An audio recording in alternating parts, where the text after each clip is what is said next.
하늘보다 더 높은 주님의 사랑 내 안에 조용히 다가와 그 땅을 보라 하시네. 바다보다 더 깊은 주님의 사랑 내 앞에 조용히 다가와 그 땅을 향하여 나가라 하시네. 주님의 사랑. 오늘 우리에게 주신 하나님의 말씀은 마태복음 5장 1절부터 10절까지 말씀입니다. 예수께서 무리를 보시고 산에 올라가 앉으시니 제자들이 나아온지라.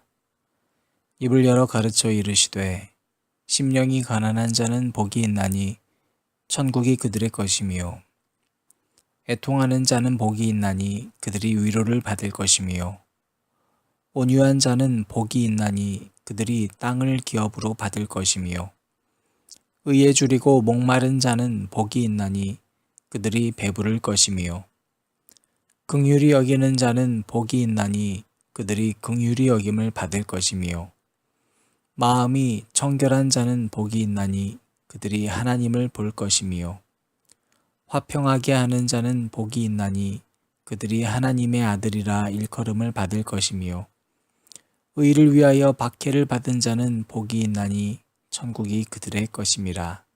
아멘. 그 사랑을 전하는 것, 죄 앞에 무너진 우리를 새롭게 하는 것, 온 세상 위로 주님의 사랑 전하네. 내 삶보다 귀한 분 그 이름을 나 전하네. 그 크신 사랑을 하늘보다 더 높은 주님의 사랑 내 안에 조용히 다가와 그 땅을 보라 하시네. 바다보다 더 깊은 주님의 사랑 내 앞에 조용히 다가와 그 땅을 향하여 나가라 하시네. 주님의 사랑, 그 사랑을 전하는 것, 죄 앞에 무너진. 오늘도 우리 주님의 말씀의 은혜가 저와 여러분에게 가득하시기를 바랍니다. 오늘은 팔복의 나머지 복들을 한꺼번에 다 보려고 합니다. 우리가 지금 나누고 있는 이 팔복의 말씀들 가운데에서 어제까지 나누었던 말씀을 제외한 나머지 복들은 외적인 행동과 내적인 행동으로 나눌 수가 있습니다. 먼저 결론부터 보면 6절과 10절 말씀은 이어집니다. 의에 줄이고 목마르다는 것은 의를 위해서 박해를 받는 존재가 된다는 걸 의미합니다. 또 이 의에 줄이다는 것은 심령이 가난한 이 3절 말씀과 이어지죠.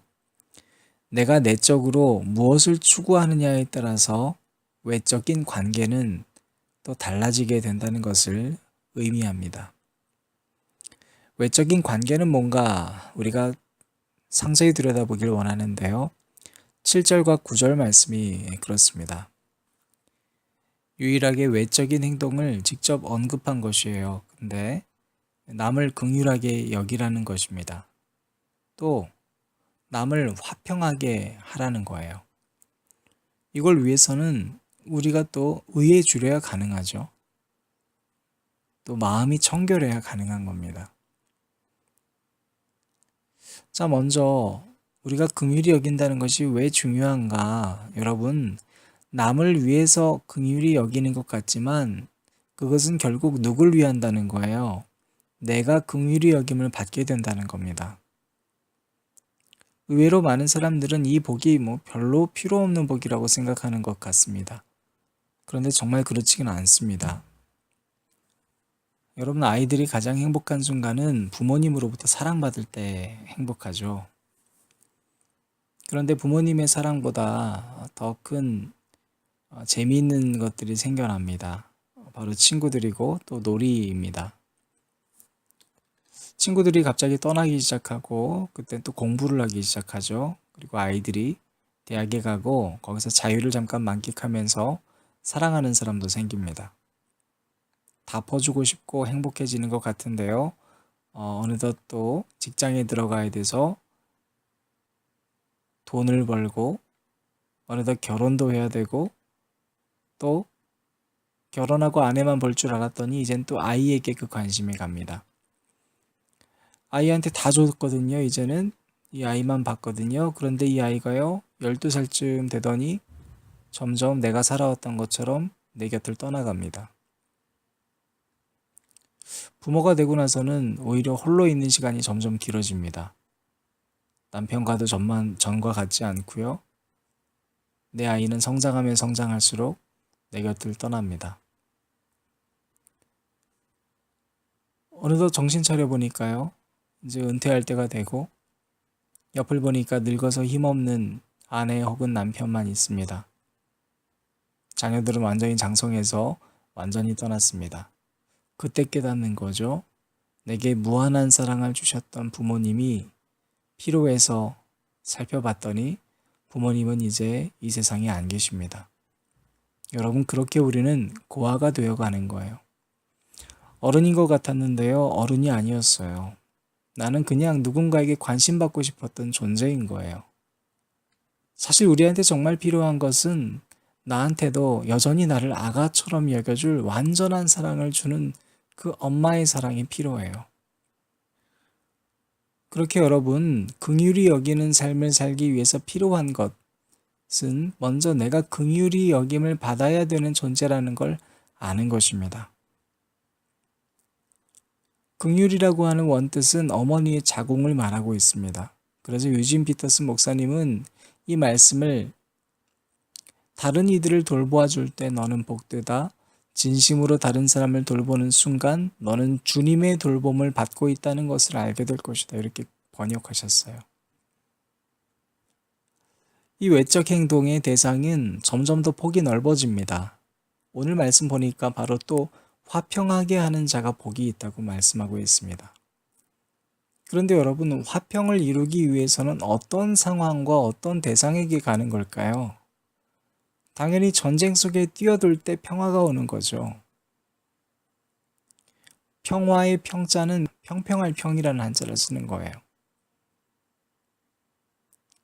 그러니까 평평하게 만들려면 못을 망치로 내리 찍어서 강제적인 힘에 의해서 굴복당할 때 그것이 평평해지는 거예요. 평화의 화자는요, 벼화의 입구자예요. 그래서 우리 목구멍에 밥이 들어가는 게 공평한 출발이면서 마지막입니다. 즉, 화평케 하는 도구라는 건 뭐냐면 모든 사람들이 밥 한 끼를 공평하게 나누어 먹을 수 있는 세상이 되게 하는 거예요. 그러니까 힘들죠. 여러분, 평화를 이루어 간다는 건 내가 낮아져야 되고 내 밥그릇을 빼앗기는 것과 마찬가지이기 때문에 그래요.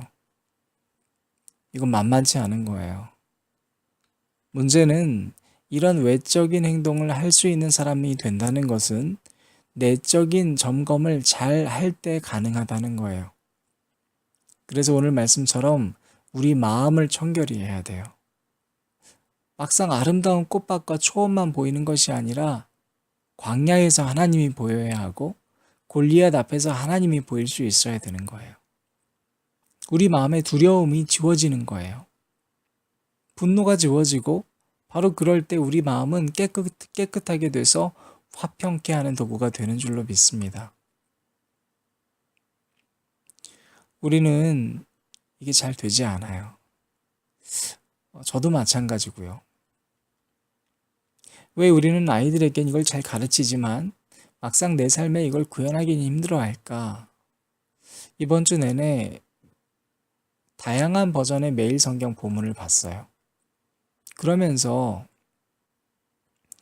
우리가 함께 묵상하고 있는 매일 성경 본문과 더불어서 팔복을 함께 봤습니다. 그런데 모든 버전의 매일 성경을 들여다보니까 어른 버전의 제목과 어린이 버전의 제목은 완전히 다른 거예요. 어른 버전의 제목은 대부분이 다들 추상적이었어요. 그런데 어린이 버전은 구체적이에요. 오늘 매일 성경의 본문을 보니까 어른 버전은 온전해라 라는 주제로 제목을 잡았어요. 내용을 그냥 들여다보면 그냥 간단히 요약하면 이런 거거든요. 얘들아, 너희가 너희 사랑하는 자만 사랑하면 복이 있겠니? 세리도 하는 거다. 그러니까 끼리끼리 사랑하면서 그걸 사랑이라고 하면 안 된다. 원수를 사랑하는 것이 진짜 사랑이다. 그걸 회복해야 된다. 그래서 온전케 되는 거예요. 그런데 어린이 매일 성경에 나와 있는 요약된 설명을 제가 한번 읽어드릴게요. QTI를 보면 아하라고 하는 부분에 이렇게 적혀 있습니다. 원수는 나를 힘들게 하고 괴롭히는 사람들이에요. 예수님은 나와 사이가 좋지 않은 사람들까지도 사랑하라고 하셨어요. 그리고 그 사람들을 위해 기도하라고 하셨어요. 하나님은 나쁜 사람이든 착한 사람이든 모든 사람에게 비와 햇빛을 똑같이 주세요. 하나님처럼 누구나 친절히 대하고 사랑할 때 하나님의 자녀라 불리게 될 거예요. 그리고 바로 그 밑에 이렇게 적혀 있어요. 오늘 말씀을 듣고 생각나는 사람이 있나요? 아래 색종이로 하트를 오려서 사랑이 열리는 사랑나무를 만들어 보세요. 그리고 하트 안에 얼굴을 그려보세요. 어린 성경에는요, 제목도 구체적이지만 너무나 구체적으로 실습까지 하도록 만들어 놨어요. 사랑하는 앉은자리 기도회를 들으시는 여러분, 우리한테 필요한 게 어린이 버전의 성경은 아닌가요? 여러분, 우리는 어린이가 되어야 되는 거 아닐까요? 하나님 앞에서? 예수님께서 왜 그 땅에 오셔서 어린아이를 그렇게 안고 좋아하셨을까요? 어쩌면 우리는 정말로 어린아이처럼 매달려야 되는 거 아닐까요? 우리는 어른인 척 하다가 나를 긍휼히 여겨주시고자 원하는 아버지와의 관계가 멀어져 버린 건 아닐까요? QTI 본문으로 마음을 깊이 들여다보시고 청소하면서 사랑나무를 한번 만들어 보시기를 바랍니다. 그곳에 사랑의 열매가 반드시 열릴 것입니다. AYC 콘서트, Are You Christian? 네, 줄임말이죠. 청년들이 바로 이 콘서트를 준비하기 시작하면서 교회 전체의 콘서트가 되었어요. 여러분, 저는 담임 목사지만 하나님 말씀에 비추어 봤을 때 맞다 싶은 건 그냥 순종해요. 그게 담임 목사에게 있어서 가장 큰 덕목이라고 생각을 해요. 절차와 형식과 진행에 있어서 좀 더디거나 불편한 것들이 있을 수는 있어요.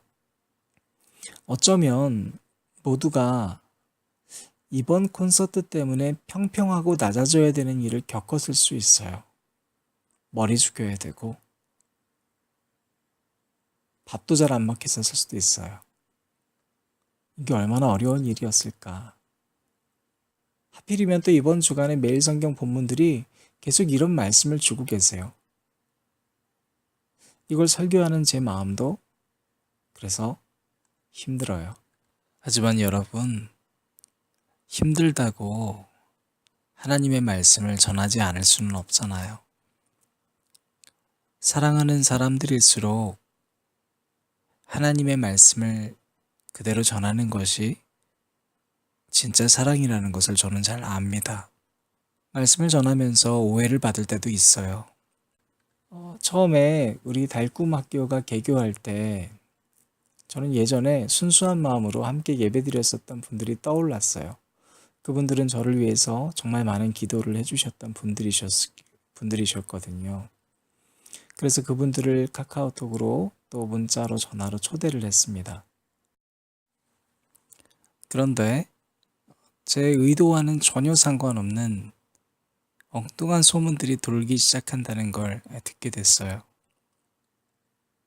이번 콘서트를 준비하면서 될 수 있으면 저는 저의 개인적 행동은 자제하고 순종하기만 했었습니다.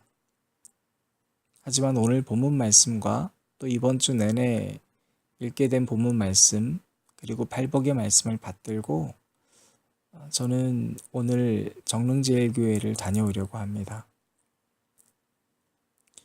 콘서트 전에 교회 목사님께 정중히 인사를 드리고 오해가 없도록 말씀드리기 위해서 그래요.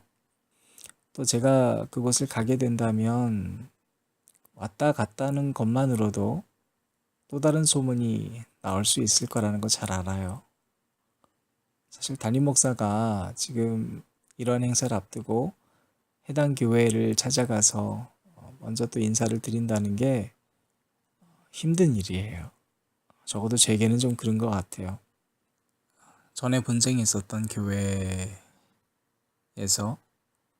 분쟁의 한 축이었던 사람이 또 지금은 현재 다른 교회 담임 목사로 심호하고 있는 제가 본 교회에 찾아가서 이야기한다는 것만으로도 저를 둘러싼 수많은 소문이 생겨날 수 있다는 것도 이미 알고 있습니다. 인간적으로 보면 찾아가기 정말 힘든 일이지만 그러나 그럼에도 불구하고 지금까지 이 콘서트를 준비하면서 머리를 숙이고 자기 자신을 낮추며 순종한 여러분들, 또 밥이 잘 넘어가지 않음에도 불구하고 기꺼이 전혀 내색하지 않고 여기까지 찬양으로 함께 걸어왔었던 지체들을 생각하면 제가 할 수 있는 일은 그곳에 올라가는 것이라고 생각이 됐습니다.